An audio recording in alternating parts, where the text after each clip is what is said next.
Hello दोस्तों, शुरू करते हैं चैप्टर नंबर 5। इसमें हम पढ़ेंगे धनवान बनाम बनना और धनवान बने रहना। मतलब कि धनवान बनना और धनवान बने रहना। जैसा कि हमने लास्ट चैप्टर में पढ़ा था विषम कंपाउंडिंग वॉरेन बफेट के बारे में। तो शुरू करते हैं चैप्टर नंबर 5। अच्छे निवेश का मतलब आवश्यक रूप से अच्छा निर्णय लेना नहीं है। आवश्यक यह है कि आप नियमित रूप से गड़बड़ ना करते रहें। ये था हमारा प्रस्तावना चैप्टर नंबर 5 का। अब स्टार्ट करते हैं चैप्टर नंबर 5। धनवान बनने के लाखों तरीके हैं और यह कैसे करना है इस पर अनेकों किताब भी उपलब्ध हैं, लेकिन धनवान बने रहने का सिर्फ एक ही तरीका है, थोड़ी मितव्ययिता और असुरक्षा का मिश्रण। और यह एक ऐसा मुद्रा है जिसके बारे में हम ज़्यादा बात नहीं करते। आइए दो निवेशकों की एक छोटी सी कहानी से शुरुआत करते हैं। उनमें से दोनों ही एक दूसरे को नहीं जानते, लेकिन लगभग एक शताब्दी पहले उन दोनों के रास्ते आपस में दिलचस्प रूप से टकराए। जेसी लिवरमोर अपने समय के महानतम स्टॉक ट्रेडर थे। उनका जन्म 1877 में हुआ और जब लोग जानते भी नहीं थे कि ट्रेडिंग क्या है, वे एक पेशेवर ट्रेडर बन गए। 30 वर्ष की उम्र में उनकी क्रांति संपत्ति मुद्रा समायोजित होने के बाद $100 मिलियन थी। 1929 में जेसी लिवरमोर विश्व के सबसे जाने-माने निवेशक में से एक थे। उस वर्ष स्टॉक मार्केट में आई गिरावट जिसने महामंदी की शुरुआत की, उन्होंने इतिहास में लिवरमोर की विरासत के सभी सुदृढ़ रूप बनाकर रख दिया। 1829 के एक सप्ताह के स्टॉक मार्केट के एक तिहाई से अधिक मूल्य का सफाया हो गया, जिसके दिनों के बाद में काला सोमवार, काला मंगलवार और काला गुरुवार नाम दिया गया। लिवरमोर की पत्नी डोरोथी काफ़ी डरी हुई थी जब उनके पति 1929 में 29 अक्टूबर को घर शाम पहुँचे। वॉल स्ट्रीट के सट्टेबाज के आत्महत्या करने की खबर पूरे न्यूयॉर्क में फैल गई। जीवन लेखक टॉम रूबिथॉन के अनुसार जेसी कुछ पलों को हक्के बक्के होकर वहीं खड़े रहे, यह समझने से पहले कि आखिर क्या हो रहा है। फिर उन्होंने अपने परिवार को यह खबर सुनाई। भाग्य की दरार और मौलिक सूझ से वे स्टॉक मार्केट में गिरावट पर दांव लगा रहे थे। आपका मतलब हम बर्बाद नहीं हुए? डोरोथी ने पूछा। नहीं प्रिय, आज मेरा ट्रेडिंग का सबसे अच्छा दिन था। हम शानदार ढंग से अमीर हो गए और जो भी चाहे वह कर सकते हैं, जेसी ने कहा। डोरोथी दौड़कर अपनी माँ के पास गई और उन्हें चुप होने को कहा। एक ही दिन में जेसी लिवर $3 बिलियन से भी अधिक का कारोबार की कमाई की। स्टॉक मार्केट के इतिहास के सबसे खराब महीने में वे विश्व के सबसे धनवान लोगों में से एक बन गए। जब लिवरमोर का परिवार इस अद्भुत सफलता का जश्न मना रहा था, एक दूसरा व्यक्ति निराशा में वॉल स्ट्रीट की गलियों में भटक रहा था। अब्राहम जर्मांस्की एक करोड़पति रियल एस्टेट निर्माता थे, जिन्होंने 1920 के तूफानी दशक में काफ़ी समुद्री प्राप्त की। जैसे ही अर्थव्यवस्था तेजी से बढ़ी, उन्होंने वही किया जो वस्तुतः हर दूसरे सफल न्यूयॉर्क निवेशी ने किया, स्टॉक मार्केट की बढ़ती कीमत पर जमकर दांव लगाया। 26 अक्टूबर 1929 को द न्यूयॉर्क टाइम्स में एक लेख प्रकाशित किया गया, जिसके 2 पैराग्राफ का एक अद्भुत दुखद अंत दर्शाया। जैसा कि हम जानते हैं, अब्राहम जर्मांस्की का अंत था। यहाँ हम एक अंतर देख सकते हैं। अक्टूबर 1929 की गिरावट ने जेसी लिवरमोर को विश्व के सबसे धनवान लोगों में से एक बना दिया, वहीं उसने अब्राहम जर्मन्स्की को बर्बाद कर दिया और शायद उनकी जान भी ले ली। लेकिन अगर 4 साल आगे बढ़ें तो इनकी कहानियां फिर एक दूसरे से टकराती हैं। अपने 1829 के व्यवसाय के बाद लिवरमोर ने अपनी आत्मविश्वास से और बड़े से बड़ा निवेश किया और उनके सर से ऊपर चला गया और वे बढ़ते कर्ज में डूब गए और फलतः स्टॉक मार्केट में सब कुछ गंवा बैठे। वे वापस लौटे लेकिन उनका रास्ता तय हो चुका था। लिवरमोर ने अंत में अपनी जान ले ली। समय अलग अलग था। जर्मन्स्की और लिवरमोर में एक समानता थी, वे दोनों धनवान बनने में बहुत अच्छे थे और धनवान बने रहने में उतने ही खराब। अगर आप सोचते हैं कि धनवान शब्द आप पर भी लागू नहीं होता, इस अवलोकन में मिली सीख सब पर लागू होती है और आय के हर स्तर पर संपत्ति प्राप्त करना एक बात है और उसे बनाए रखना अलग बात है। अगर मुझे संपत्ति संबंधी सफलता का सार इस शब्द में देना हो तो मैं इसे उत्तरजीविता कहूँगा। जैसा आप अध्याय 6 में देखेंगे, पूंजीवाद कठिन है, लेकिन ऐसा होने के कारण कुछ हद तक यह भी है कि धन प्राप्त करना और धन बनाए रखना दोनों अलग अलग कौशल है। धन प्राप्त करने के लिए जोखिम उठाना, आशावादी होना और साहस से बढ़ना आवश्यक है, लेकिन धनवान बनाए रखने के लिए जोखिम उठाने का विपरीत आवश्यक है। इसके लिए विनम्रता और इस डर की आवश्यकता है कि जो आपको मिला वह उतनी ही जल्दी आपसे छीन भी सकता है।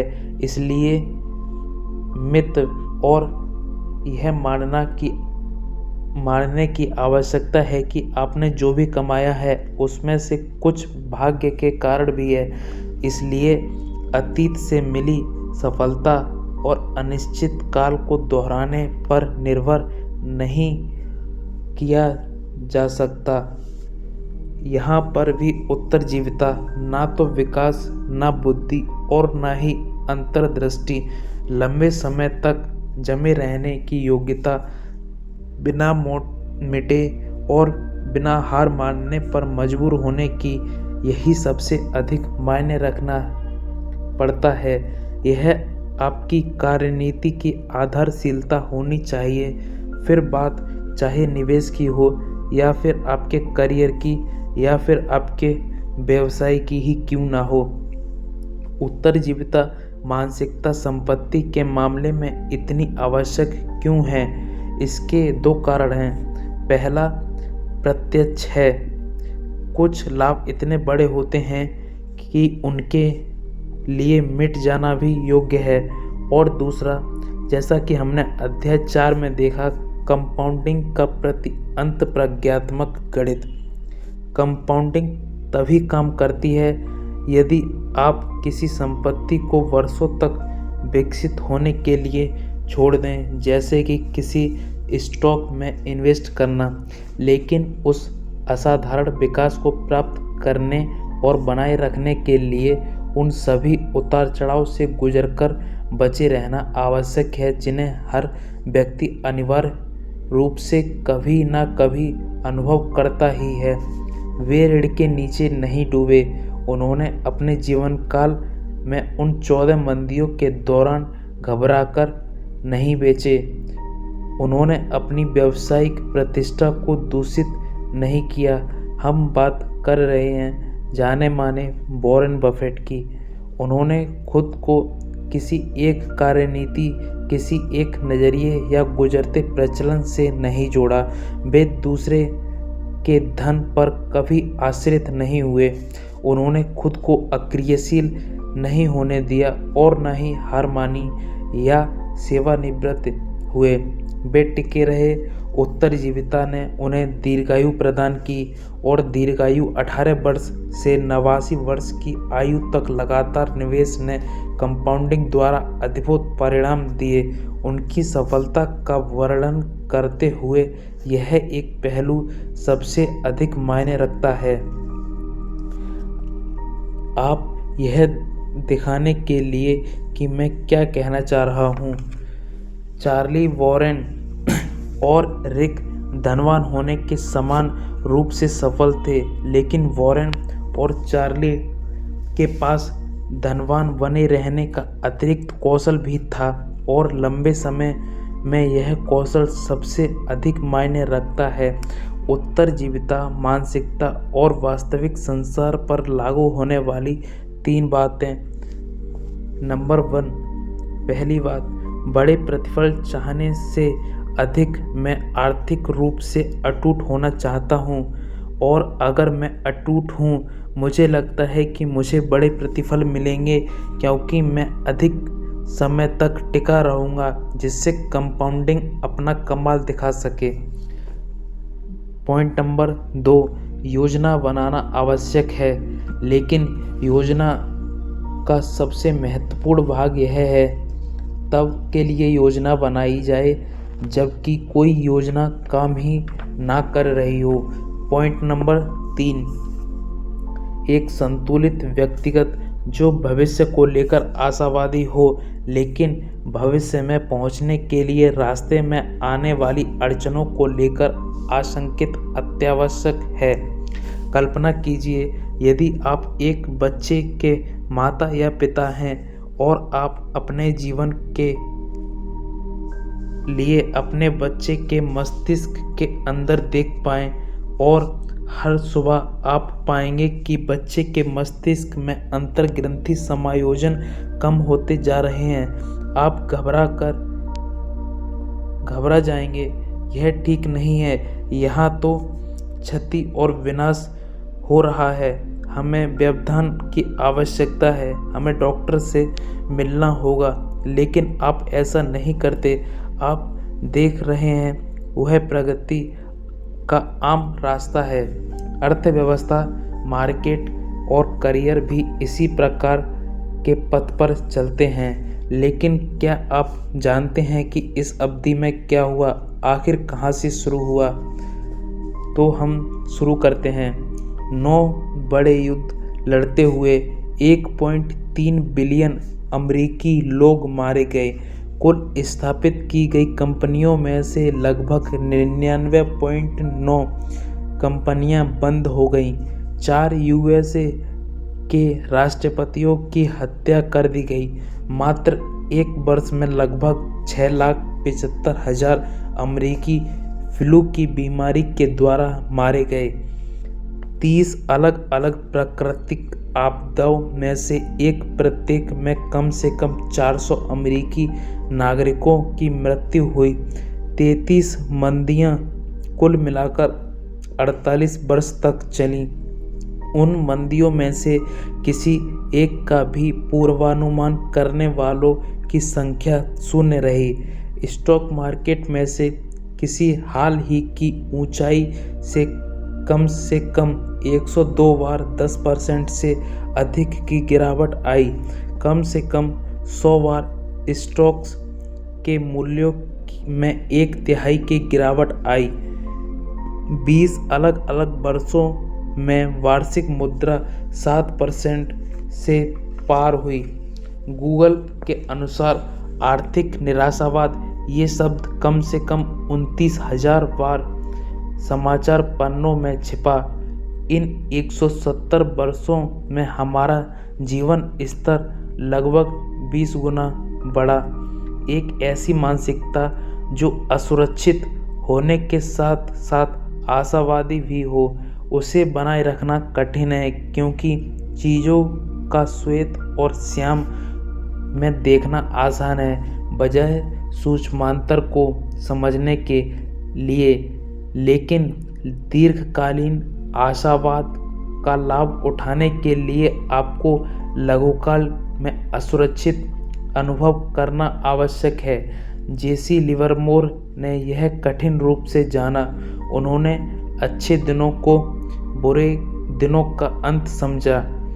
धनवान बनने के बाद उन्हें लगा कि धनवान बने रहना निश्चित था और वे अपराजय लोगों सब कुछ खो देने के बाद उन्होंने चिंतन करते हुए कहा, मैं कभी नहीं सोचता कि एक सट्टेबाज के लिए घमंड से बचे रहने की सीख पाने के लिए कोई भी कीमत इतनी बड़ी नहीं है।